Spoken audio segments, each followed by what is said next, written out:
Pemirsa, dukungan terhadap kedua pasangan calon presiden tidak hanya terjadi di dunia nyata tapi juga di dunia maya. Namun ternyata tidak semua dukungan di media sosial adalah nyata.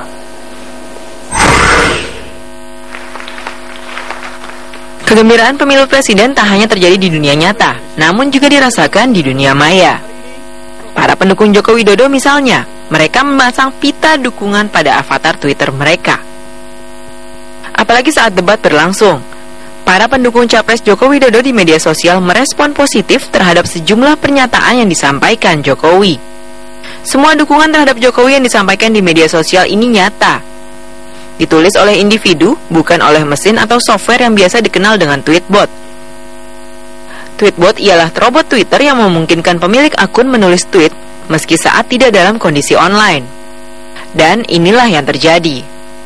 Debat kedua, kemudian debat ketiga, ini terjadi pergeseran lagi. Artinya jarak di sosial media antara Jokowi Prabowo itu agak menjauh lagi. Sekarang itu sekitar 15-20%. Padahal sebelum debat kedua itu sempat menipis di bawah 10%. Nah, ini sebenarnya bisa dimaklumi ya, karena kalau dari data-data undecided voter atau swing voter gitu ya, ini kan banyaknya masih di kelas menengah. Meski hanya di dunia maya, namun dukungan terhadap capres tertentu juga dapat mempengaruhi elektabilitas capres pada 9 Juli mendatang. Tim Liputan Metro TV. Calon Presiden nomor urut 2 Joko Widodo mengalahkan Capres Prabowo Subianto dan perbincangan di media sosial pasca debat Capres putaran ketiga tadi malam. Dalam survei yang dilansir Politika Wave pasca debat Capres putaran ketiga tadi malam, ada lebih dari 140.000 percakapan terkait Capres nomor urut 2 Joko Widodo. Sedangkan jumlah percakapan terkait Capres Prabowo Subianto hanya sepertiga dari jumlah percakapan Jokowi di media sosial. Selain itu ada hampir 112.500 tanggapan positif yang didulang Jokowi. Jumlah ini terpaut jauh dari respon positif yang diperoleh Capres Prabowo.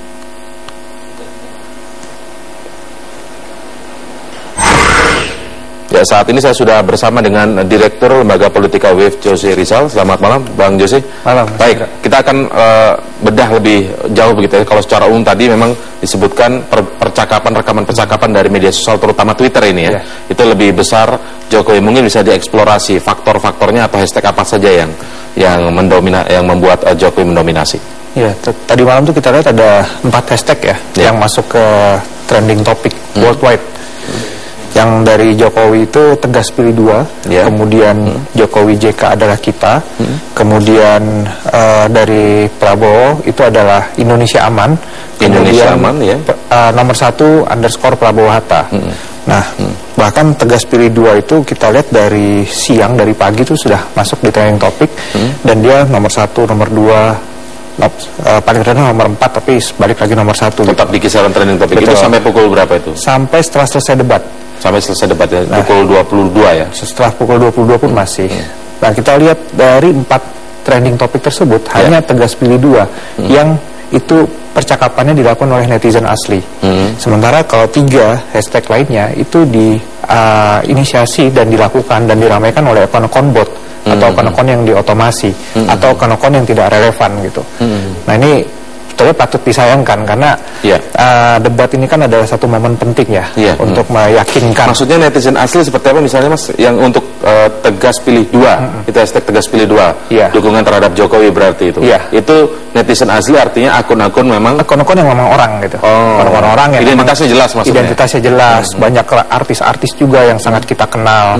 Nah, sayang gitu kalau momen debat ini tidak dimanfaatkan secara optimal oleh tim sukses, tim kampanye, tim media sosialnya.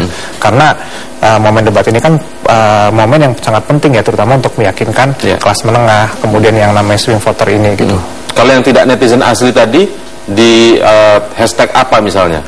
Atau punya hashtag sendiri atau ikut juga dalam situ? Ada 3 hashtag lainnya. Jadi kalau di Jokowi itu ada Jokowi JK adalah kita. Nah, itu kita lihat juga agak aneh itu hashtagnya.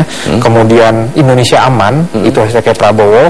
Kemudian nomor 1 underscore Prabowo Hatta. Nah, itu hashtag-hashtag itu tidak ditweetkan oleh netizen-netizen asli, tapi banyak oleh akun-akun bot yang sifatnya otomasi.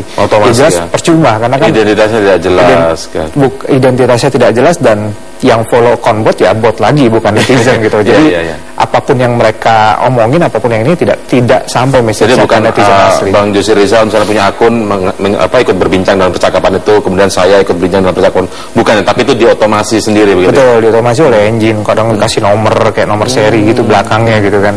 Itu bisa terbaca ya, yang netizen asli dan tidak netizen asli? Terbaca karena kan behaviornya beda mereka. Oke, baik. Dari kemudian yang tadi disebutkan dari beberapa hashtag tadi yang menjadi trending topik, hanya satu atau ada berapa trending topik? Empat-empatnya masuk trending topik. Empat-empatnya. Cuman memang yang kita lihat dari 4 yang masuk itu hanya satu yang netizen asli yang natural gitu. Oke, spesifik di Twitter begitu ya. Nah, dari hashtag yang menjadi trending topik worldwide itu, apakah ada misalnya kalau kita lihat kemarin topiknya adalah soal politik internasional dan ketahanan nasional, apakah ada perbincangan khusus tentang subtopik, misalnya ada tentang Palestina atau misalnya tentang TKI, perlindungan terhadap warga negara, kemudian atau yang lain-lain misalnya berbicara soal tank dan panser misalnya. Adakah khusus soal itu ataukah secara umum saja mendukung capres ini? Tentunya selama acara debat ini kan kalau kita lihat Twitter, ini kan sangat mengikuti layar TV ya.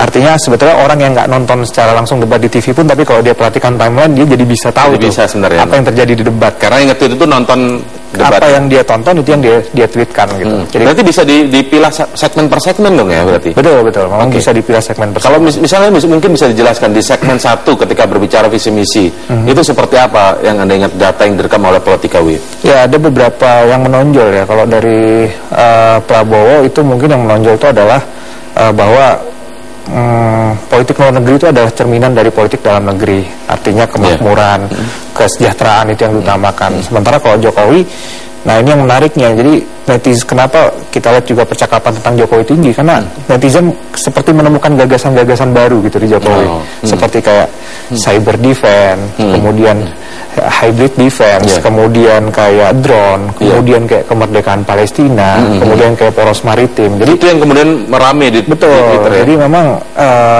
kalau capres ini atau nanti minggu depan cawapres ya, mereka bisa kasih konten yang menarik untuk netizen percakapkan, itu insya Allah percakapannya juga tentunya akan tinggi gitu. Oke, nanti kita akan coba juga buka satu persatu infografik dari segmen per segmen debat kemarin, kita bisa ulas berapa percakapan yang terekam, dan tentu saja dampaknya. Kalau memang dampaknya nanti bisa dijelaskan lagi, apakah memang ada dampaknya kira-kira secara elektoral ketika salah satu capres memiliki rekaman percakapan di Twitter, di dunia maya, nilainya besar begitu, apakah ada dampaknya? Nanti kita akan ulas, tetaplah bersama kami pemirsa di Prime Time News.